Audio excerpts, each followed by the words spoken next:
Olá, bem-vindos ao REURB na Prática. Hoje nós vamos entrevistar a doutora Ana Cristina de Souza, que ela é graduada em Direito pela Universidade Federal de Viçosa, Minas Gerais, pós-graduada em Direito Imobiliário pela Fundação Getúlio Vargas, foi advogada na Prefeitura Municipal de Nova Serrana, secretária-geral do CORE, que é o Colégio Registral Imobiliário de Minas Gerais, é membro do Departamento de Regularização Fundiária do Colégio, presidente do Conselho Municipal do Patrimônio Cultural de Mariana, é titular do Registro de Imóveis da Comarca de Mariana, foi o cartório foi premiado na categoria Ouro na 15ª edição do Prêmio Qualidade Total Anoreg, que é a Associação dos Notários e Registradores do Brasil, isso aconteceu nesse ano, e concedeu entrevista na Inter TV, filiada da Rede Globo, em Montes Claros.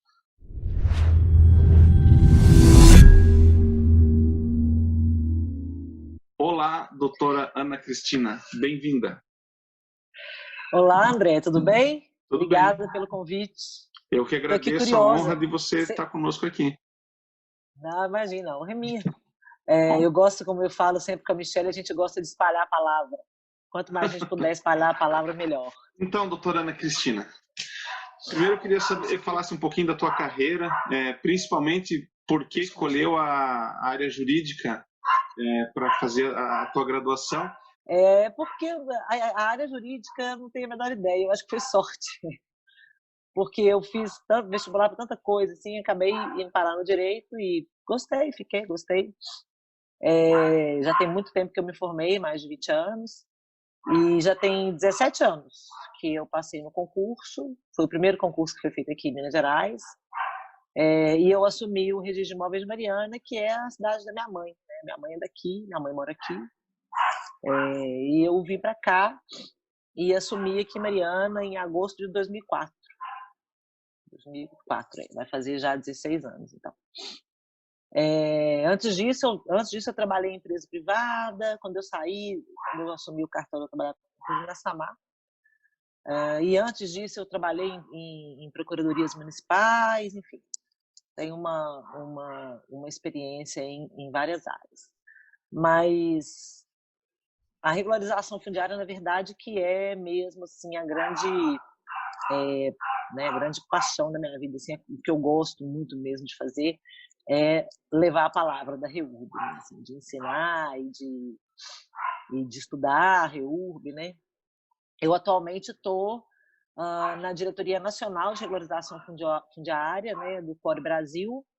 O CORE Brasil é uma associação das associações estaduais de registradores, né? Então, nós temos aí 20 associados atualmente, e todas as associações estaduais integram o CORE Brasil, que também agora é conhecido pelo Registro de Imóveis do Brasil.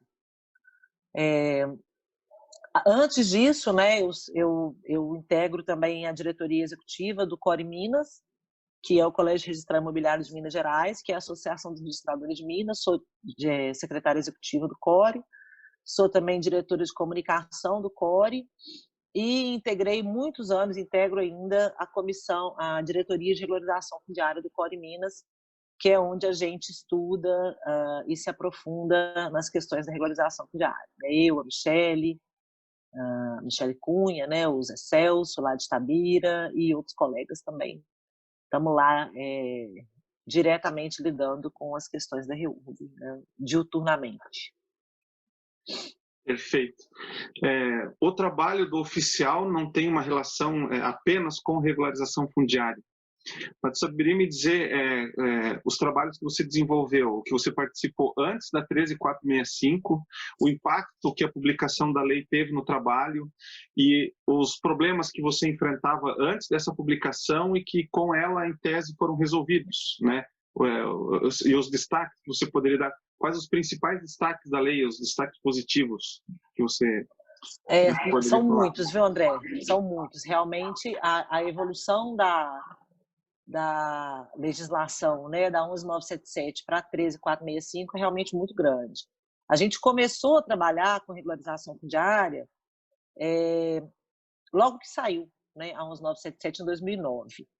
E ela era uma legislação, a primeira legislação especificamente para regularização fundiária, né, no Brasil. Na verdade, a primeira menção ao termo regularização fundiária na legislação nacional surge no Estatuto das Cidades, né? 2001, veja você. E aí, em 2009, apenas que é editada a 11977. Ela teve, né, ela foi sem dúvida um avanço, especialmente por ter sido a primeira, mas ela era um pouco complexa para a aplicação, né? Ela tinha algumas restrições temporais que não faziam talvez muito sentido para solucionar o problema. Então, você tinha que conjugar uma série de regras de maneira que você tinha que quase que montar um quebra-cabeça para ver se você poderia fazer a REURB ou não. Primeiro, ela tinha uma limitação temporal, né, para a realização da REURB, então, núcleos consolidados até uma data X.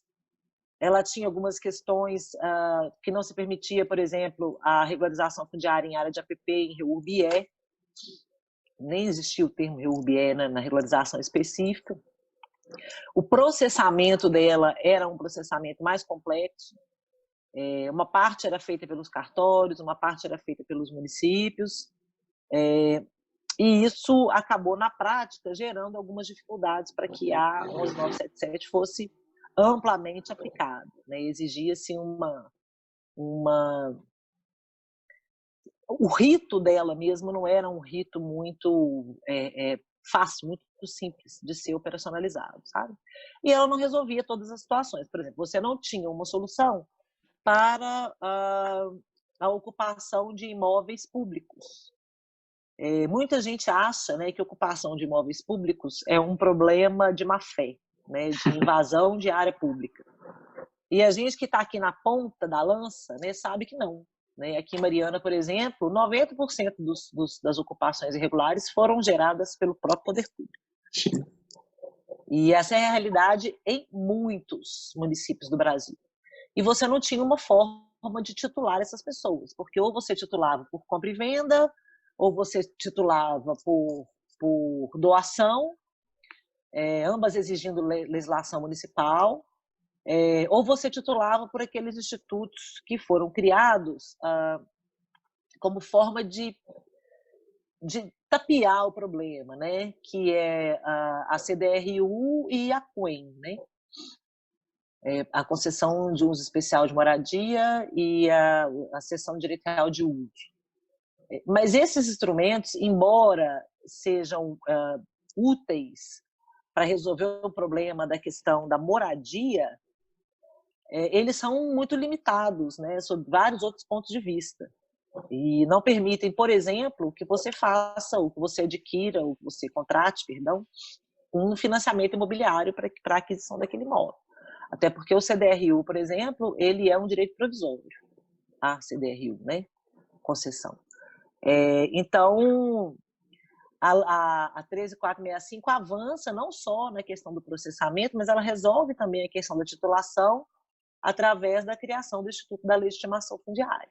Então, realmente, os avanços da 13465 são muito grandes em relação a 11977. Perfeito. Eu até, nos núcleos que eu trabalho, muitos são públicos. Santa Catarina é um estado que sofre muito com enchente. É comum essas áreas públicas serem cedidas, né, para os ocupantes para fazer uma realocação, eles estão em área de risco, é passada para essas áreas. E sempre aconteceu isso, no estado todo, ocupação de área pública, sem poder titular. Hoje, nós conseguimos, graças à legitimação fundiária abençoada. Então, por falar em legitimação fundiária, é um instrumento que foi criado com essa nova legislação, eu sempre falo que foi criado, na verdade, com a medida provisória, que depois foi convertida na lei federal. Passou o papel de julgador, né, digamos, do mérito, que vai dizer quem tem direito à propriedade ou não, é o chefe do executivo municipal. A doutora percebe que alguns colegas seus, eles têm algum tipo de restrição ou preconceito quanto a essas decisões que os municípios tomam? Eu falo de critérios técnicos, né? ou se não, se eles têm total confiança no que o município faz, ou se eles entendem que o município poderia se capacitar mais, ou se as equipes técnicas dos municípios poderiam ser maiores e melhor qualificadas. Como é que a sua visão, doutora, tem contato com vários oficiais, a sua visão da imagem que o executivo passa para os cartórios?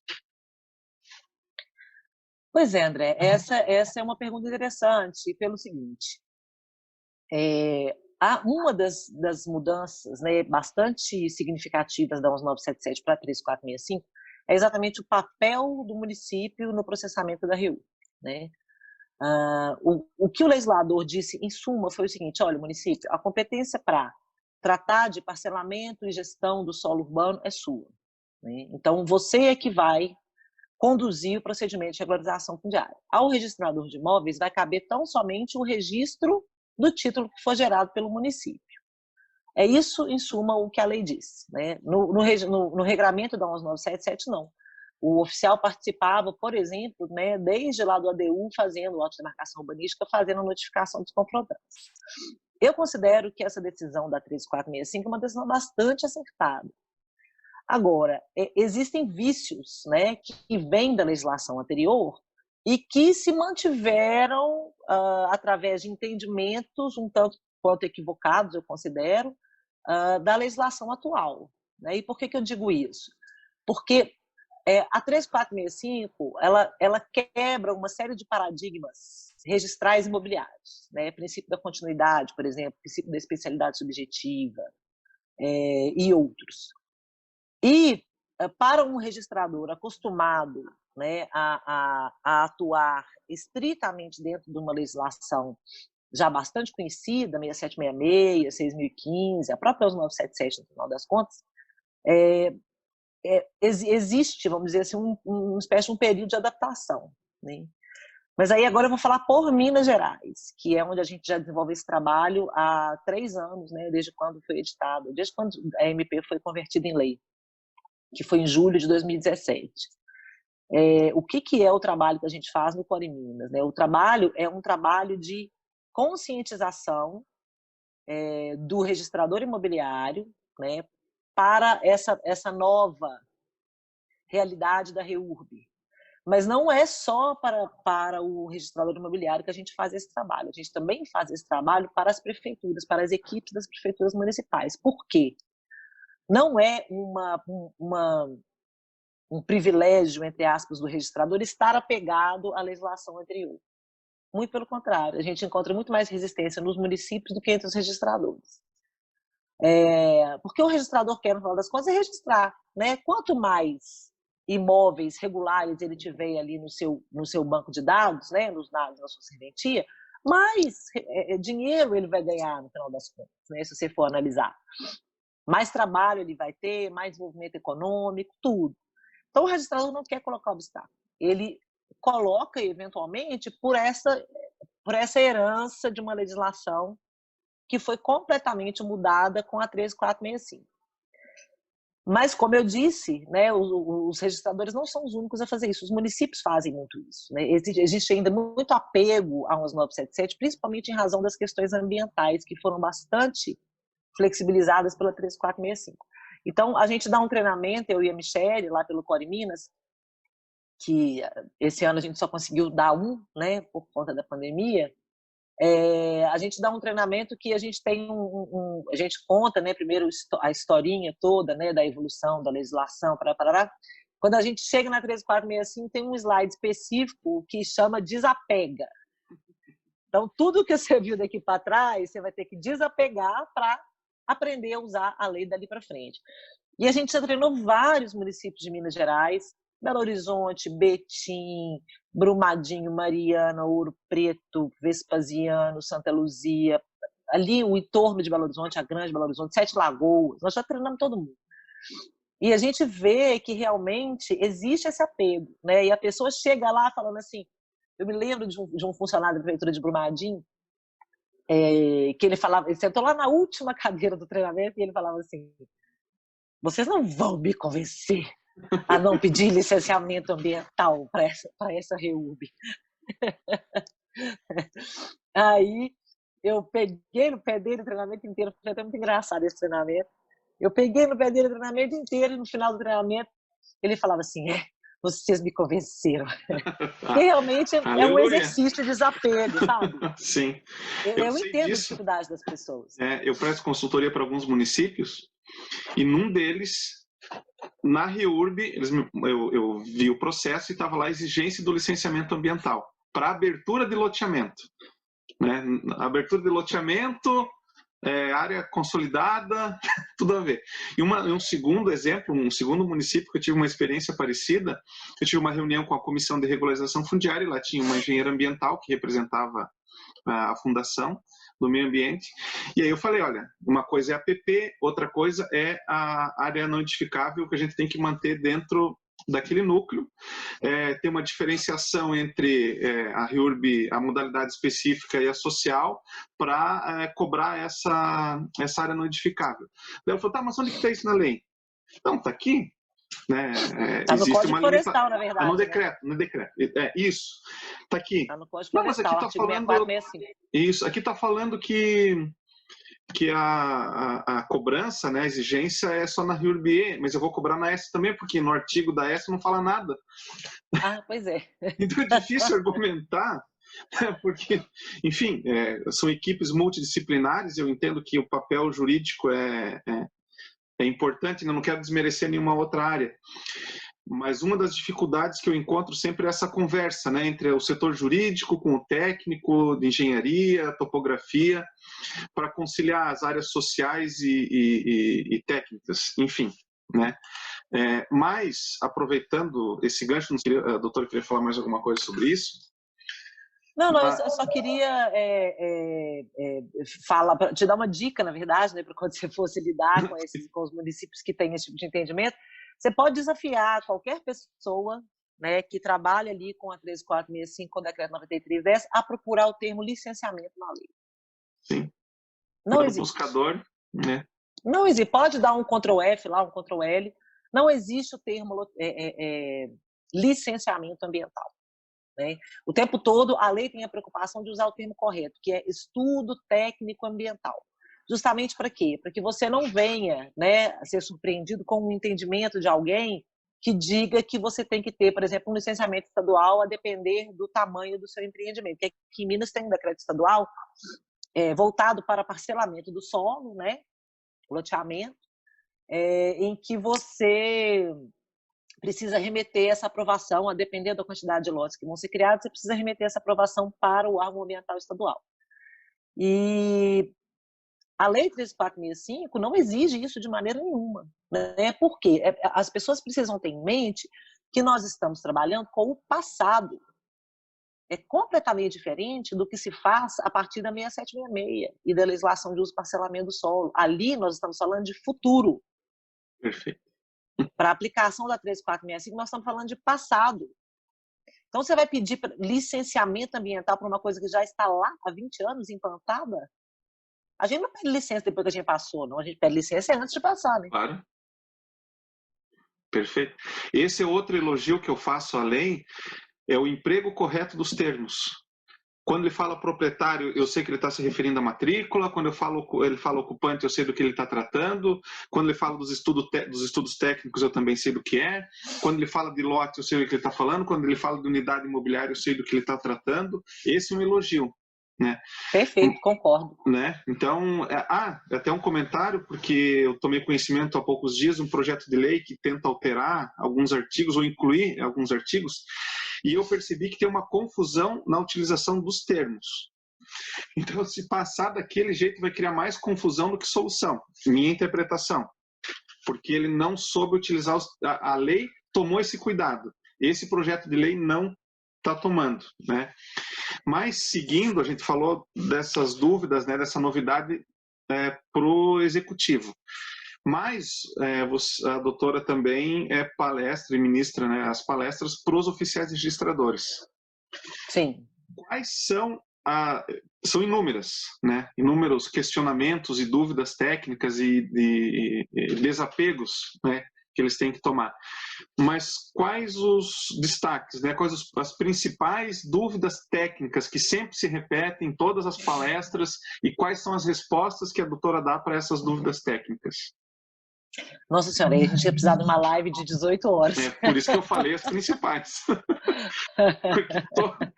Hoje eu estava assistindo uma live, um webinar com o Dr. Joxan, que é registrador também. Eu assisti também. E aí deu uma vontade assim de interpelar, eu falei, meu Deus, mas essa pergunta já foi respondida 1000 vezes e continuam respondendo. Por exemplo, a pergunta de posso regularizar ou não uma unidade individual? Um lote só. É de marcar. Essa é recorrente. A diferença entre legitimação de posse e fundiária, enfim. Bom, mas já estou respondendo. Gostaria que a doutora... André, na verdade, o que a gente dá não é palestra, né? O que a gente dá é um treinamento mesmo, é um treinamento de 16 horas, que é bastante denso, sim, que a gente trata de várias questões práticas, né? E é uma curiosidade desse treinamento que a gente dá, é que a cada treinamento surge uma dúvida, uma questão diferente, com a qual a gente não tinha lidado antes. Então, a gente tem também essa coisa de construir respostas de acordo com as demandas que chegam para a gente. Então, por isso que eu e a Michelle, a gente sempre fala, o seguinte, a lei ela é muito boa porque ela previu absolutamente, até o momento, né, todas as situações que chegaram até nós. Todas. A gente procurando na legislação, tanto na 13465 quanto no decreto, a gente achou resposta para tudo, né? Então, vamos lá. Quando a gente começou, né, a gente tinha assim, algumas perguntas bem básicas.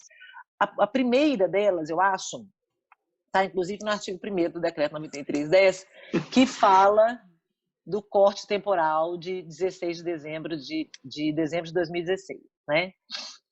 E aí muitas pessoas chegavam até os nossos treinamentos entendendo que você não poderia fazer REURB se o núcleo tivesse se consolidado depois de dezembro de 16. E o artigo é claro, né? Ele fala que você não pode titular por legitimação fundiária núcleos que tenham se consolidado depois de dezembro de 16. E isso é uma confusão tão recorrente, André, que vários municípios colocaram isso nas suas legislações municipais. Então, uma restrição que não existe na lei federal, existe na lei de alguns municípios. Vou te dar um exemplo. Uberlândia tem esse dispositivo e Campinas tem esse dispositivo nas leis municipais. Por quê? É uma interpretação equivocada da lei, né? Uma outra questão que sempre chega, e aí é uma questão que vem de demanda de balcão, né? Que a gente chama de demanda de balcão, que o registrador recebe lá na beira do balcão, é a REURB de um lote só. Né? Podemos regularizar apenas um lote? E essa é uma pergunta capciosa, porque ela não tem uma resposta certa. Ela tem uma resposta de acordo com a situação concreta da REURB. Então, eu te digo o seguinte, via de regra, não. Porque REURB é regularização urbanística, não é regularização de unidade imobiliária. Né? Então, núcleo, quando você está falando... Exatamente. Quando você está falando de REURB, você pressupõe a regularização das áreas públicas, das áreas privadas, né? Uma resposta para as questões ambientais, para as questões sociais, e isso você não consegue regularizando um lote só.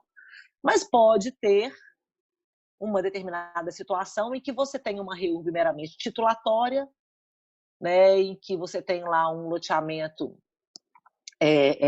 todo registrado. Eu tenho, inclusive, uma situação dessa aqui, Mariana, um loteamento do município, da década de 80, que não tem registro, o parcelamento não tem, mas a oficial anterior abriu matrículas para várias unidades. E aí, com base na Carta de Sesmaria de Mariana, que é o documento que fundou Mariana em 1752, imagine você. Registro anterior, a Carta de Sesmaria de Mariana. Tá lá. Quando eu vou ver, é uma quadra desse loteamento. Então, nessa quadra, por exemplo, como a oficial anterior registrava, né, sem ter o parcelamento regularizado, eu tenho, às vezes, numa quadra com 10 lotes, 9 registrados e 1 sem registrar. Eu registro esse um lote que está faltando. Né? Mas como? Eu peço um croquis da quadra, que é a unidade mínima para a gente falar em regularização urbanística, e no croquis da quadra eles me dão indicação de quais os lotes que já estão regularizados no cartório. Eu confiro, faço as buscas. Na verdade, eu faço o trabalho todo antes também, né? Eu informo ao município quais são os lotes que já têm registro, e aí a gente faz a regularização desse um lote. Então, não existe uma resposta peremptória, né, para essa pergunta. Mas eu, genericamente falando, eu te diria que não é possível reúbe de um lote só. Vamos lá. A titulação em lista também, né, é algo que que gera bastante dúvida para o registrador. Porque nas pequenas cidades em especial, a realidade é que você não tem uma REURB S ou uma REURB E. Muitas vezes o seu núcleo é um núcleo misto. Você tem a convivência ali de baixa renda com não baixa renda, né? Bom, e aí chega a listagem para titulação lá no cartório para a gente, né, fazer a transmissão da propriedade em prol do beneficiário. E aí, naquela lista, né, primeiro, a lista não precisa vir completa. Se eu tenho lá 300 lotes e a prefeitura me manda uma lista com 20 ocupantes, eu vou registrar essa lista com 20 ocupantes, depois ela me manda o resto. Né? Porque não dá para obrigar todos a fazer a regularização ou participar. Não, e a lei, na verdade, se você pensar numa REURB-S, né, em que o município toma todas as providências, resolve tudo para a pessoa, daria. Mas a inteligência da lei está nisso, né? É uma facilidade operacional. Sim. Porque, às vezes, a pessoa está regularizando um núcleo de 300 pessoas, já está com 50 cadastradas e tem que ficar esperando as outras 250 se cadastrarem para regularizar. Então, o legislador foi esperto, falou, não, manda a primeira lista com 50, né? E depois vai mandando à medida que for cadastrando, vai mandando. Privilegia quem está correto, quem apresenta a documentação correta. Exatamente. Né? E ninguém tem que ficar esperando concluir o cadastro de todo mundo. Né? Então, operacionalmente falando, isso viabiliza muito a REURB. Né? Então, essa questão das listas também é uma questão que sempre aparece. A questão da secção da REURB, né? Possibilidade de seccionar a REURB. Se você tiver, por exemplo, uma parte em APP e uma outra que não tem APP, ou uma parte teve impugnação por confrontante e uma parte que não teve impugnação por confrontante, também é uma pergunta bastante recorrente. Bom, várias, né, nesse sentido. Assim, é como eu te disse, cada mergulho é um flash. Cada treinamento aparece uma coisa nova. E a gente sempre aprende. Essa cada curso, a gente aprende junto. Né? A dificuldade sempre é ter que raciocinar naquele segundo, né, da pergunta, você conseguir conectar todos os artigos da lei, do decreto, para poder emitir uma resposta com base na experiência, etc. Só um comentário que a doutora falou sobre o decreto.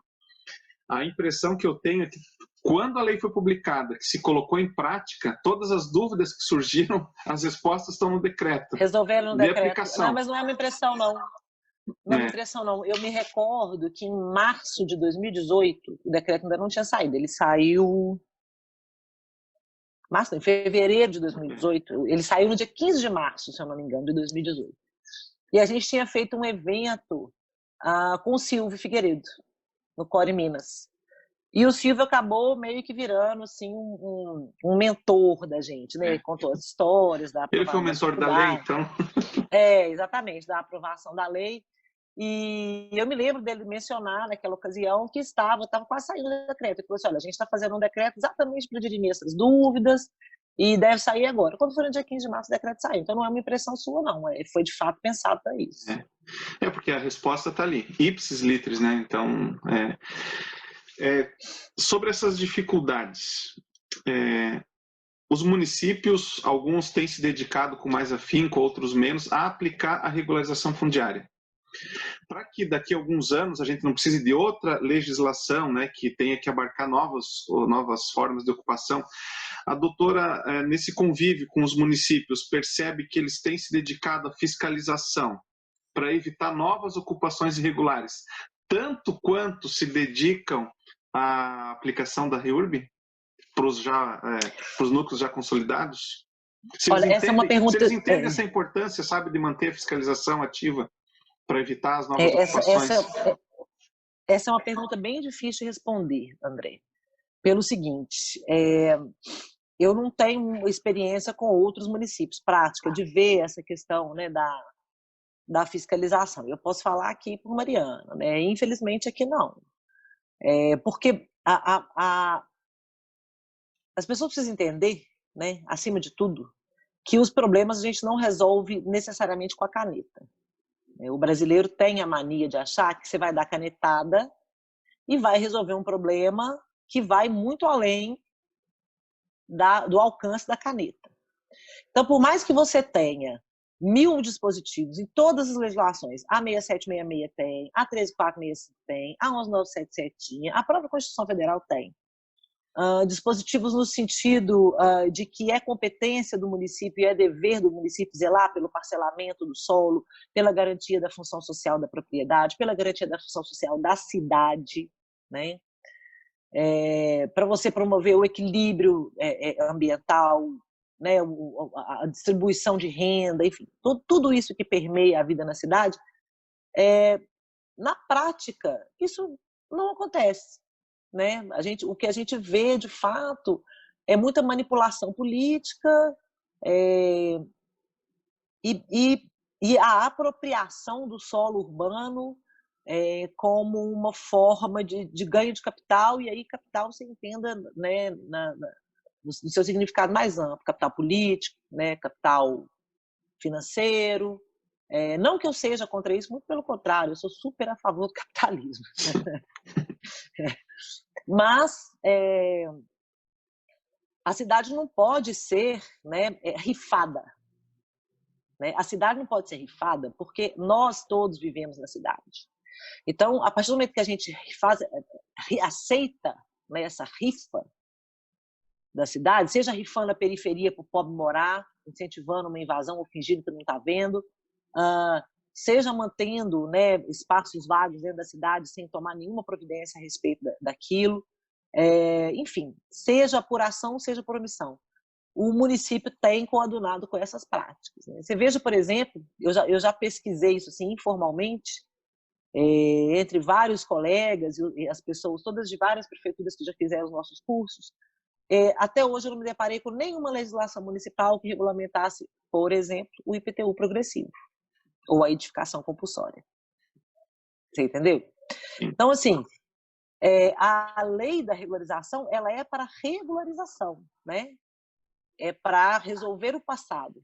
Agora, o presente e o futuro estão em outra legislação, né? E essas outras legislações, elas têm que ser cumpridas para que a gente consiga alcançar isso, porque senão a gente não vai conseguir alcançar. Agora, também não se pode culpar, exatamente, né? Agora, também não se pode atribuir todas as culpas à existência de uma lei de regularização, porque Sim. Aí seria hipocrisia. Isso. Né? Perfeito. Quando a doutora fala isso, já puxando do licenciamento ambiental, eu percebo dois pontos interessantes. Primeiro é desses operadores do processo que são ligados ao passado, né? Nós estamos trabalhando num núcleo consolidado, onde há edificações, e eles insistem em cobrar os padrões edilícios, né, do plano diretor, ou seja lá de qual legislação eles têm à disposição. Por outro lado, a gente tem essa nova legislação que trouxe efetividade para regularização. Lá no final, ele se converte num modo de arrecadação do município, uma arrecadação efetiva, porque uma coisa é o município cobrar IPTU de uma área que não tem propriedade, você entra com uma ação de execução daquele IPTU, você não consegue efetivar a cobrança. Se você tem a propriedade, você consegue efetivar essa cobrança. Como é que você vê esse balanço entre essas duas exigências? De um lado, a prefeitura quer cobrar um padrão de uma área que estaria a construir, da área já construída, do outro lado que ele quer regularizar da forma que está, ou a legislação trouxe, né, da forma que está, para poder aumentar, por exemplo, a arrecadação ou a organização do município. Eu acho que essas decisões políticas e administrativas, elas têm que ser tomadas a partir de uma análise sistêmica da situação local, né? O Zé Celso, que é o meu colega lá de Itabira, ele sempre fala uma coisa, ele tem uma frase assim que eu sempre repito em todo o treinamento que eu dou, enfim. que é a seguinte, né? A Lei 3465 veio para acabar com a hipocrisia municipal. Então, eu pergunto para você, se existe lá um núcleo que tenha 300 unidades construídas, né, e 250 delas estejam fora dos padrões de aprovação regulares do município, o município vai lá derrubar? Ele vai lá entrar com ação de demolição contra 250 pessoas? Não vai. Tanto não vai que até hoje não foi. Sim. Né? O que a gente tem é município fingindo que coloca regras e moradores fingindo que cumprem as regras.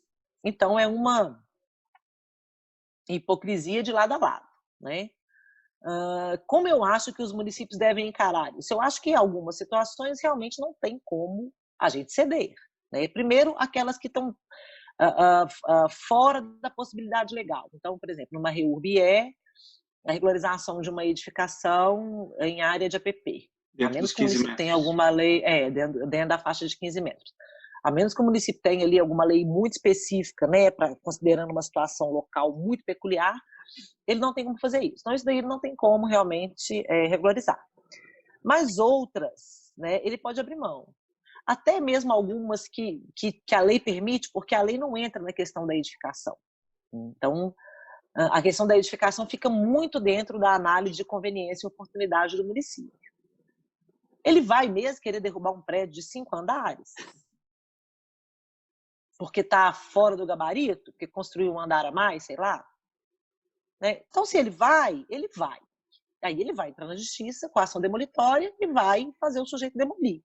Agora, se ele também não vai entrar com a ação demolitória, se ele não vai tomar nenhuma providência, por que ele não vai regularizar? Né? Porque aí você fica no pior dos mundos, que é o mundo em que a construção continua existindo no mundo físico, né? Urbanisticamente falando, ela continua lá, mas ela está completamente alijada do mundo formal, que é o que a gente tem hoje. Né? O cenário das regularizações fundiárias, da irregularidade fundiária, é exatamente esse. Você falou que a questão do IPTU, né? Existem vários núcleos, inúmeros núcleos irregulares sobre os quais não se cobra nenhum tipo de imposto. Como exemplo, eu posso te dar vários parcelamentos de alta renda, né, feitos nas periferias da cidade, nas franjas, em área rural. Na região metropolitana de Belo Horizonte, ali no entorno de Belo Horizonte, Nova Lima, Brumadinho, Caeté, enfim, várias cidades que estão ali no entorno, Santa Luzia, Lagoa Santa, todos têm centenas de loteamentos irregulares porque feitos em área rural. E o município não cobra IPTU sobre a área rural. O Silvio Figueiredo até fez um comentário. Desculpa. Não, pode falar. O Silvio Figueiredo fez um comentário interessante que alguns promotores de justiça têm considerado renúncia de receita. A possibilidade do município regularizar a área e cobrar o IPTU. O Tribunal de Justiça aqui de Santa Catarina, numa decisão contra o município de Joinville, que é o maior município mais populoso aqui do estado, obrigou o município também a regularizar. Também com essa ideia de que ele tem um instrumento, ele está deixando de arrecadar, de organizar o município por simples vontade, né? Porque não tem interesse em fazer isso. E num núcleo que em média, um núcleo que eu regularizei, que eu participei da regularização, com 17 unidades, o município arrecadou R$9 mil nos 2 primeiros anos de regularização. Um valor que não entrava no cofre público. Que era zero antes. Não tem explicação. Mas é mixaria para o município? Não, meu amor, não é mixaria para o município, era R$0 que ele recebia. E é dinheiro público, porque quem paga IPTU acaba pagando a conta daqueles ocupantes do núcleo irregular. Né? Exatamente. O mesmo acontece, por exemplo, com a energia elétrica. Né, André? Assim, o brasileiro acho que nunca parou para fazer essa conta, né? O quanto que a gente paga para o outro. Sim. Né? Boa parte desses núcleos aí, não os de alta renda, mas os de mais baixa renda, eles têm toda a energia fornecida por gato. Sim. Né? E quem acha que é a companhia elétrica que está pagando por isso? Não é, ela está repassando esse custo para o consumidor, você está pagando, eu estou pagando. Então eu costumo dizer que a REURB é um jogo de ganha-ganha, ninguém perde. ninguém perde na REURB, tá? Ninguém. O cartório ganha, a prefeitura ganha, o município ganha, o cidadão ganha, né? Tanto o que está regular quanto o que está sendo regularizado, porque você tem uma melhora da ambiência, né? É como se o Brasil fosse um doente, né? Cheio de pequenas feridas. Cada uma que você fecha, o país melhora como um todo, né? À medida que cada cidade vai melhorando, o país também vai melhorando. E essa melhora ela se vê em vários aspectos, né? Em razão da REURB, né? Na questão social, na questão econômica, na questão ambiental, na questão urbanística. Eu diria que finalmente a gente começa a olhar para a gente mesmo. Isso, perfeito. Então, a última pergunta, para não tomar mais teu tempo. O direito brasileiro, né, a legislação brasileira reconhece o direito de posse. Tanto é que a gente está convertendo hoje, com os processos de REURB, essa posse para propriedade. Uhum. Então, qual a solução para que no futuro essas unidades que foram regularizadas hoje continuem regulares? Quais aspectos que a doutora entende que impedem as unidades, por exemplo, que já foram regularizadas, que elas continuem regulares? André, essa realmente é a pergunta para o final mesmo, porque eu te diria que esse é o grande desafio da REURB, né? Que é manter o beneficiário final, o ocupante, titulado por REURB, transacionando por dentro do mercado formal. E qual é a principal dificuldade em relação a isso? Assim, eu vejo dificuldade de duas naturezas, né? A primeira, cultural.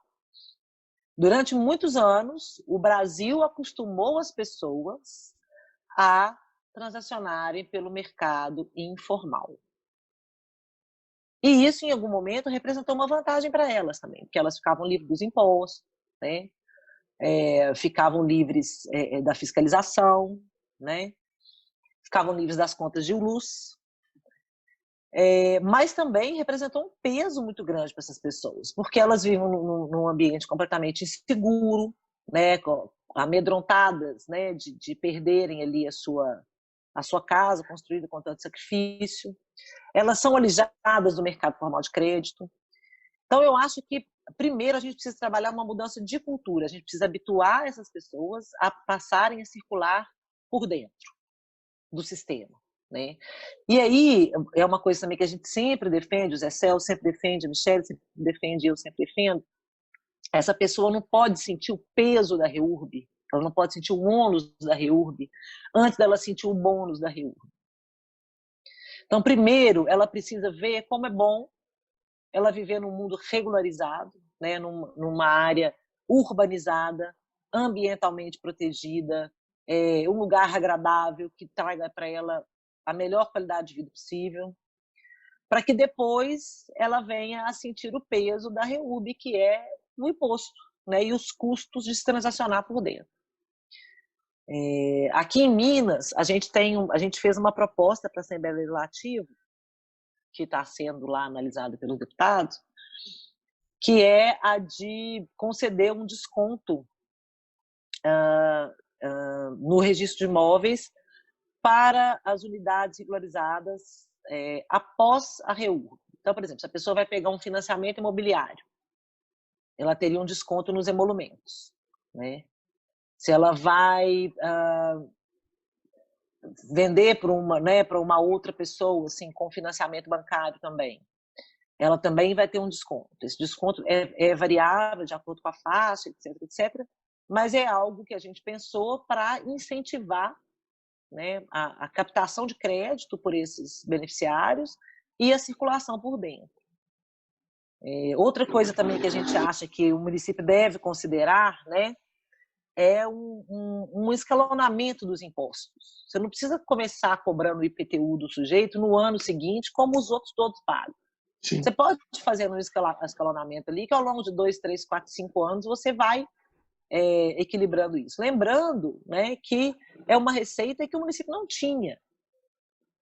Era zero. Então, era zero. E qualquer né? coisa que entrar é lucro. Venha, é lucro, né? Então, é mais importante o município incentivar a circulação por dentro, num primeiro momento, do que mirar na arrecadação tributária de imediato, né? Por quê? Porque no médio e no longo prazo, se ele mira direto na arrecadação tributária, ele vai dar um tiro no pé e vai jogar mais uma vez essas pessoas para a irregularidade. E a terceira medida, que eu acho que é bastante educativa, né, e pode ser bastante produtiva, é informação. Essas pessoas precisam ser informadas dos direitos que elas têm a partir do momento em que o imóvel delas está regular. Então, por exemplo, elas podem dar um imóvel eu tenho um caso, Mariana, em garantia, eu tenho um caso aqui de uma regularização que a gente fez até muito tempo antes da REUB, porque Mariana tem uma lei municipal específica. O sujeito deu a casa dele em garantia para um banco e comprou um caminhão. Hoje esse cara tem uma frota, entendeu? De mais de 10 caminhões. Então, era uma coisa que ele não conseguiria, um bem que ele não conseguiria comprar se ele não desse o próprio imóvel em garantia. Um outro benefício direto, né? A regularização fundiária, o acesso ao mercado formal de crédito, incrementa o valor do seu imóvel em média em 30%. Então, se você vende um imóvel, está vendendo um imóvel por 100 mil, você vai vender ele por 130, se ele estiver regularizado. Por quê? Porque a pessoa vai poder ir ao banco, vai poder pegar um empréstimo. Quantas pessoas hoje têm 100 mil na mão para comprar um imóvel? A garantia da venda. Porque se não tem o registro, a pessoa não consegue financiar, o comprador não consegue. Aí como é que ele faz hoje? Ele compra com cheque, compra com nota promissória. E aí ele compra com a promissória. Eu sempre falo, eu sempre pergunto nos meus treinamentos assim, eu falo assim, gente, eu quero saber se vocês sabem o que vocês estão falando. Como que pobre compra casas? Aí começam as hipóteses, né? E as pessoas muitas vezes vêm com essa resposta: minha casa, minha vida. Não, gente, ok, mas minha casa, minha vida atinge qual percentual da população? Ínfimo. Compra com empréstimo no banco. Eu aqui nunca registrei em Mariana um financiamento imobiliário de 100 mil reais, de 150 mil reais. Nunca. Por quê? Porque as casas que essas pessoas compram não têm documento. Então, pobre compra é assim, ó. Ele vai lá no lugar, ou na periferia, ou no morro, aonde o terreno custa mais baratinho, porque não tem documento, né? Ele dá de entrada o que ele tem. Pode ser o carrinho velho, pode ser a moto, enfim. E depois ele vai pagando as prestações para quem vendeu para ele, né? E vai juntando dinheiro para ele mesmo levantar as paredes e chegar na laje, chamar a turma para bater a laje e entrar para casa com 4 cômodos ou menos. E depois, quando ele está lá dentro já, ele vai aumentando essa casa aos poucos. Quer dizer, você pode dizer que essa pessoa é uma pessoa que não tem capacidade financeira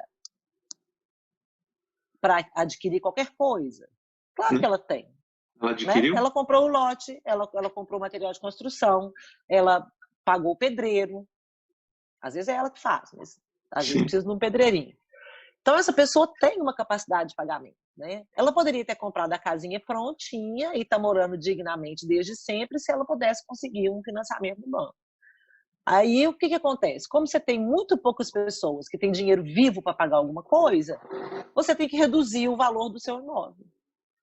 Se você tem mais pessoas com recursos para comprar, você tem mais clientes para vender e o seu imóvel naturalmente sobe de preço. Então, isso tudo tem que ser pensado, né, sistemicamente. Eu digo que eu tenho várias ideias e várias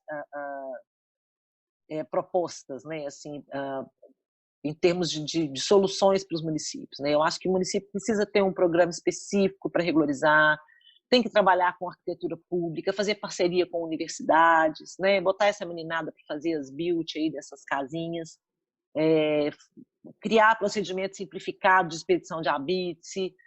Para quê? Para que você consiga trazer essas unidades para a regularidade do ponto de vista da edificação. Porque é isso que vai fazer, né, o beneficiário entrar no mercado formal de crédito. Então, o município precisa estar muito atento a isso. Regularizar o lote é bom? É bom. Mas não é o ideal, né? O ideal é sempre regularizar a edificação. Sim. Até um exemplo, há um tempo atrás, eu tive uma reunião com o coordenador do curso de Geologia da Universidade Federal aqui de Santa Catarina. Atrás de um profissional, né? Aí ele comentou que, enfim, para desenvolver o programa no estado, ele colocaria à disposição os alunos do estado para fazer os levantamentos técnicos e oferecer isso. Em troca, os alunos adquiriam a experiência e o estado os estudos. Eu levei essa proposta para o secretário, entrou aqui, saiu aqui. Eles poderiam porque a pessoa ainda não consegue enxergar, sabe, André? Assim, é preciso você estar muito dentro de onde a gente está, né? Porque a gente vive numa bolha, né? Você e eu, quem lida com REURB, você precisa estar muito dentro dessa bolha para você entender o potencial da REURB, né? E quem consegue entender tem, assim, a oportunidade de fazer operar uma verdadeira revolução. No uma verdadeira revolução, do ponto de vista da renda. Você mencionou hoje, né, o Joxan, que você assistiu a live do Joxan. Sim. O Joxan falou do termo de cooperação com a Universidade Federal de Viçosa, né? O Core Minas tem esse termo de cooperação com a Universidade Federal de Viçosa, já vai para 2 anos, né? E a Universidade Federal de Viçosa, que inclusive é onde eu estudei, ela tem esse know-how, né, de levantamento, de geolevantamento, etc. E ela faz isso a partir dos alunos também. É um custo muito mais baixo do que empresas que estão aí no mercado. Não é para todo município. Não é. Mas aquele que não tem nenhum recurso, a parceria com as universidades é uma saída excepcional, né? Sim. Imagine você regularizar um bairro, né, de classe baixa, as edificações desse bairro, né? Você precisa de alguém para ir a campo, fazer levantamento, né, arquitetônico dessas social, casas, né? Atestar a segurança, aplicar questionário e tal. Isso daí o município nunca vai ter braço para fazer. Mas você tem lá 300 alunos da Faculdade de Arquitetura aqui da Universidade Federal de Ouro Preto que podem fazer isso. Sim. É impossível para o município, até quando o município apresentar, eu tenho um núcleo para regularizar. Aí eu falo, não, vocês não estão entendendo. A lei é para regularizar o município todo. Quando você diz que não tem o braço, eu entendo que o município tem que agir rápido para regularizar o que está posto e poder fiscalizar o novo irregular, né? Quem está querendo se colocar como irregular. Então, ele não tem como regularizar o município todo em 1 ano, 2 anos. Ele precisa dessas cooperações.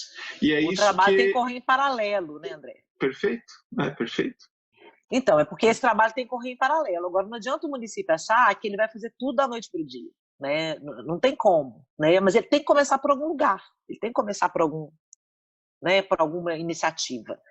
O que a gente fala nos treinamentos é o seguinte, gente, regularização fundiária é igual vestibular, é igual Enem. A gente faz sempre primeiro o que é mais fácil. Então, toda cidade tem, você pode procurar que tem, um loteamento que está aprovado pelo município, registrado no cartório de registro de imóveis, mas o loteador morreu sem passar os documentos. O que você tem aí? Você tem...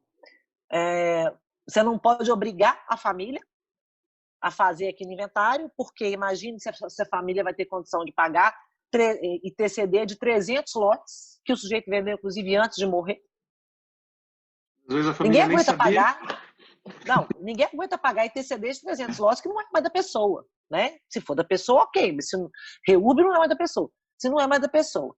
Então, na 11977, você tinha que regularizar isso por uso campeão. Anos na justiça, porque nem a uso campeão extra não existia. Na 13465, se regulariza por legitimação fundiária. É uma REURB que a gente chama, eu e Michele, dentro da nossa metodologia de estudo, é uma REURB meramente titulatória. Ela pula várias etapas, né? Ela enxuga, né? Ela enxuga. Ela vai da primeira etapa para a última.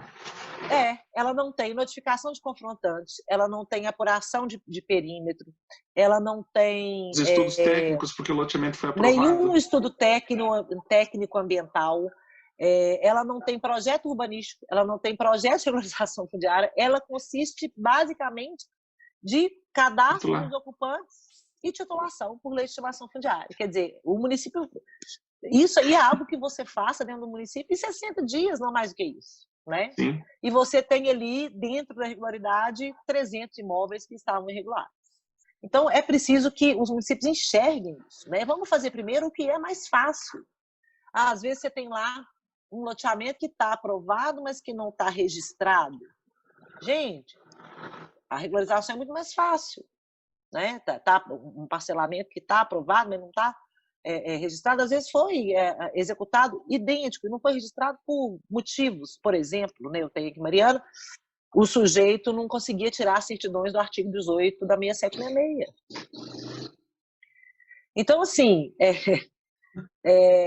você tem situações e situações. Agora, você vai ter também aquela situação em que o núcleo, né, está num ambiente degradado, em área de APP, ou em alguma outra área de proteção ambiental, às vezes está na beira de mananciais. Esses são um pouco mais complexos para regularizar.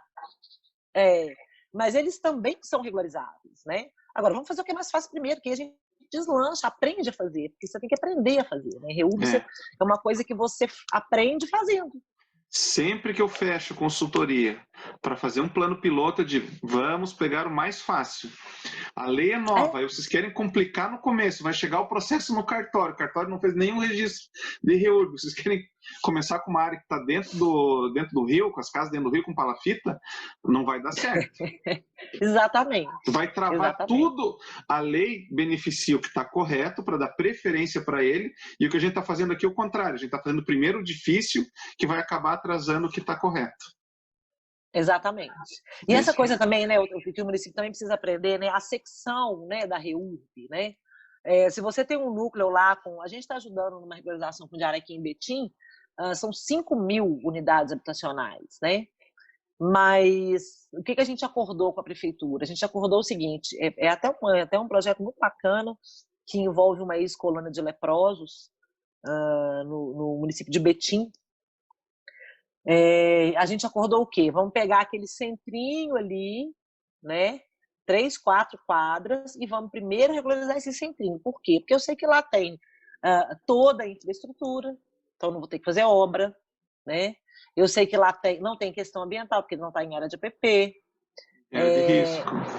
Não tem área de risco, né? Então, a gente pegou ali uma parte limpa. Para quê? Para a gente ensinar a fazer a partir daquilo ali. E uma vez que você aprendeu, você vai replicar, né, com a outra complexidade. É como se fosse um quebra-cabeça. Quebra-cabeças, ele vai colando até chegar na parte difícil. Fechar o quadro. Não sei se você viu a nossa live da REURB Lego. Vi, você chegou a por isso ver? que eu tô você falando. Viu? Pois então. Esse conceito de quebra-cabeça, né, e de Lego é exatamente por isso, né? Porque a lei te dá tantas ferramentas que você tem a oportunidade, que eu considero única, de modelar a REURB da maneira que você quiser, de modelar as prioridades do município, de modelar, né, tudo tendo em vista uma regularização mais rápida, mais eficaz, né, enfim, que gere ali aquele... Porque a REURB também tem isso, né? Ela gera um sentimento bom para quem está sendo beneficiado, né? Ela gera uma dignidade para a pessoa, ela gera uma satisfação, né? Então, na hora que o seu vizinho recebe o documento e você não recebe, você fica se perguntando, por que meu vizinho recebeu e eu não recebi? E aquilo gera um movimento positivo. Isso. Né? O engajamento de todos.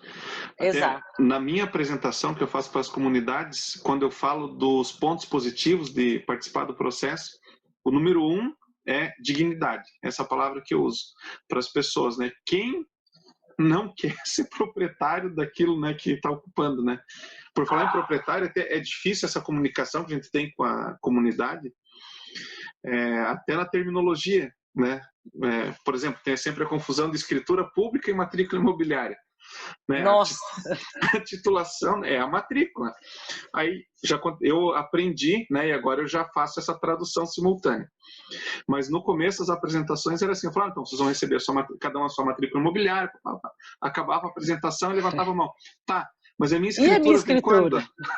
Eu preciso da minha escritura. Eu falei, tudo bem, eu vou arrumar uma escritura para ti também, então tudo certo.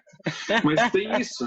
A gente tem que fazer com que eles entendam o privilégio que eles estão tendo de participar do processo, a dignidade que eles vão adquirir na linguagem que eles compreendam, né? Porque não estou falando quando a comunidade baixa renda, né, tem uma educação precária, assim, então aí a gente tem esses percalços, assim, mas eu pelo menos já aprendi essa comunicação. Isso daí é bem o mundo do registrador, né? Que a pessoa chega lá no seu cartório e fala assim, eu quero uma cópia da minha escritura. Na verdade, ela quer uma certidão da matrícula, né? Não adianta mandar no Então, tabelionato que não vai não achar. adianta, não vai achar. Ele Vocês vai me até achar a mandaram para escritura, lá mas não é o que ele quer. O que ele quer é uma certidão da matrícula. Então, a gente faz essa tradução também, aí, igual você falou. Mas eu acho que tudo é válido, né? Toda metodologia para que as pessoas compreendam é válida. Então, eu não vejo nenhum problema em dizer para a pessoa o seguinte, falar assim, olha, no final você vai ter a escritura na sua casa. Se é aquilo que vai fazer ela entender... Para não, eu deixo escrito, né, para não passar uma imagem também que eu desconheço, né, o que eu estou falando, né. Então, se eu receber a matrícula, aí eu coloco entre escritura pública, né. Escritura, comumente conhecido, escritura pública, né. Alguma coisa para também deixar registrado, né. Por exemplo, chega um colega e diz, pô, mas você está vendendo um negócio que não é verdade, né. Se não, é que a gente está falando uma linguagem que é acessível para aquele pro destinatário as pessoas têm que entender. Comunicação é tudo, né. Perfeito. Doutora, muito obrigado. Para mim foi ótima a conversa, foi um prazer estar aqui, um prazer maior ainda ter aceitado o convite. Eu fico muito feliz porque eu sempre acompanho suas lives e, enfim, as entrevistas, né, que vocês fizeram, inclusive com o Silvio Figueiredo. É um prazer muito grande. Aí abro espaço para a doutora fazer as suas considerações finais. André, eu que agradeço o convite. Como eu disse, né, para mim é sempre um prazer participar de live, de entrevista, de palestra, de qualquer coisa que trate do assunto, né, do tema reorganização fundiária. Realmente é o que eu gosto de fazer, né, assim, na vida. E as nossas lives, fazer um jabá, né, as nossas lives vão continuar toda quinta-feira, né? Às 19, às vezes às 19, às vezes às 19h30, depende da Laurinha, filha da Michelle.